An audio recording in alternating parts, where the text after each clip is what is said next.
everyone! Today we're going to be creating our very own jar of fire cider tonic.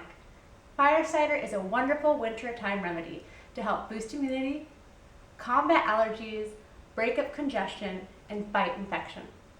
The tonic we are making today is an adaptation of Rosemary Gladstar's fire cider recipe. Over time, I've found myself customizing this recipe more and more with each batch I make, which is the beauty of crafting your own tonics. In the past, I've added dried elderberries, fennel seed, ginseng root, or stinging nettle. So feel free to add or reduce the amount of ingredients in your batch. After all, it's your medicinal tonic. We want to make sure all of our ingredients are organic to maximize the beneficial healing properties of our cider. There's no point in having pesticides in a medicinal tonic, right? Okay, let's begin. After you wash your vegetables and roots well, peel your horseradish, onions, and garlic. You can dice everything up except for the garlic and add your ingredients into a 64-ounce mason jar.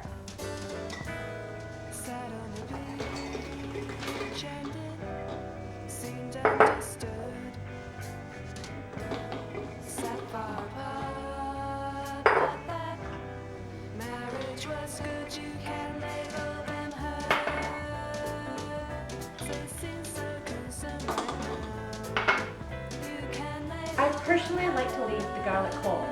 That way, when it's time to strain the mixture, I can easily take the cloves out and reuse them in other dishes.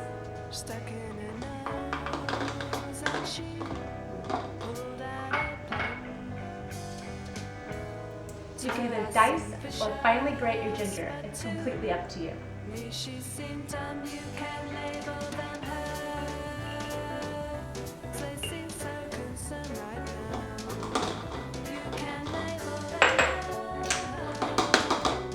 Next, we'll add 1 tablespoon of cayenne pepper,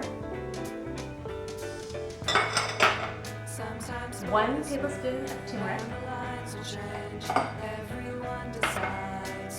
the juice of 1 lemon, and 2 rosemary sprigs. Now that we have everything in our mason jar, we're going to go ahead and fill the rest of the jar up with raw apple cider vinegar.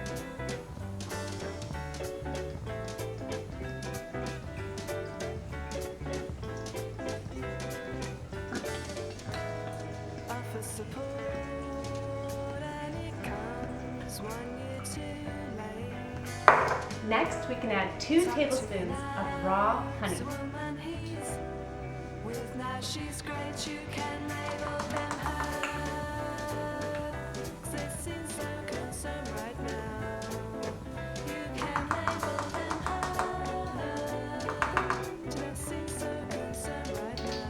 Lastly, we're going to put a piece of wax paper on top of the jar before we securely screw up the lid on.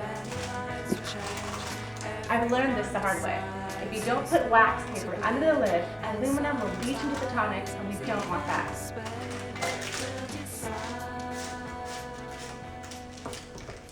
And that's it. All the hard labor is done. All we have to do next is set our fire cider next to a sunny windowsill and make sure to give it a good shake once every couple days. This is why we want to make sure the lid is on nice and tight. You don't want any of this tonic leaking out the sides. It has quite a pungent smell and it gets pretty sticky. After 4 to 6 weeks, give your fire cider a taste, and when you are satisfied with its intensity, you're ready to strain the tonic and start enjoying your fire cider. You can store the tonic in the refrigerator for up to 2 to 3 months. Whenever you're feeling like you're coming down with something, take 1 to 2 teaspoons of your fire cider, or add some to your favorite soup or stir fry and give it a little extra kick. The possibilities are endless.